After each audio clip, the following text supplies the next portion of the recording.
ഡൽഹി കേശവപൂരിലെ കുഴൽക്കിണറിൽ വീണയാൾ മരിച്ചതായി സ്ഥിരീകരണം വന്നിട്ടുണ്ട്. മൃതദേഹം പുറത്തെടുത്തു.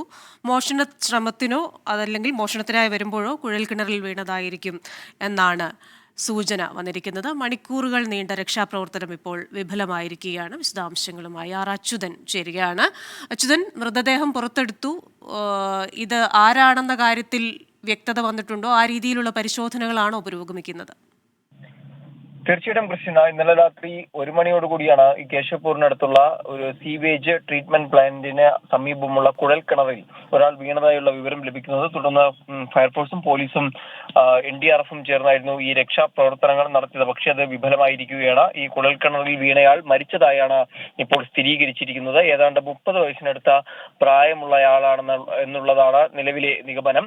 ഈ മോഷണത്തിന് ശേഷമോ മോഷണത്തിന് വരുമ്പോഴോ കുഴൽക്കിണറിൽ വീണതായിരിക്കും എന്നുള്ള സൂചനകളാണ് പുറത്തു വരുന്നത്. കാരണം ഇതൊരു ചെറിയ മുറിക്കുള്ളിലായിരുന്നു ഈ കുഴൽക്കിണർ ഉണ്ടായിരുന്നത്. അതിന്റെ പൂട്ട് തകർത്തായിരുന്നു അകത്ത് കയറിയതെന്ന്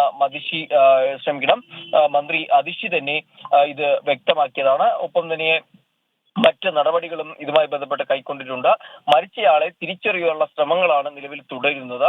ഇതിനിടയിൽ തന്നെ ഈ സംഭവത്തിൽ സമയബന്ധിതമായ ഒരു അന്വേഷണം നടത്താനും ഏതെങ്കിലും തരത്തിൽ ഉദ്യോഗസ്ഥർക്ക് ഈ കേസുമായി ബന്ധപ്പെട്ട ഒരു വീഴ്ച പറ്റിയിട്ടുണ്ടെങ്കിൽ അവർക്കെതിരെ മാതൃകാപരമായ നടപടിയെടുക്കാനും ആവശ്യപ്പെട്ട് ഡൽഹി മന്ത്രി അതിഷി ചീഫ് സെക്രട്ടറിക്ക് കത്തെഴുതിയിട്ടുണ്ട്. ഏതാണ്ട് 3 മണിയോടുകൂടിയായിരുന്നു ഈ മൃതദേഹം പുറത്തെടുത്തത്. ഇന്നലെ രാത്രി 1 മണിയോടുകൂടിയാണ് ഈ സംഭവം ഉണ്ടാകുന്നത്. ഏതാണ്ട് മണിക്കൂറുകൾ പിന്നിട്ട ശേഷമാണ് ഈ മൃതദേഹം ഇപ്പോൾ പുറത്തെടുത്തിരിക്കുന്നത്.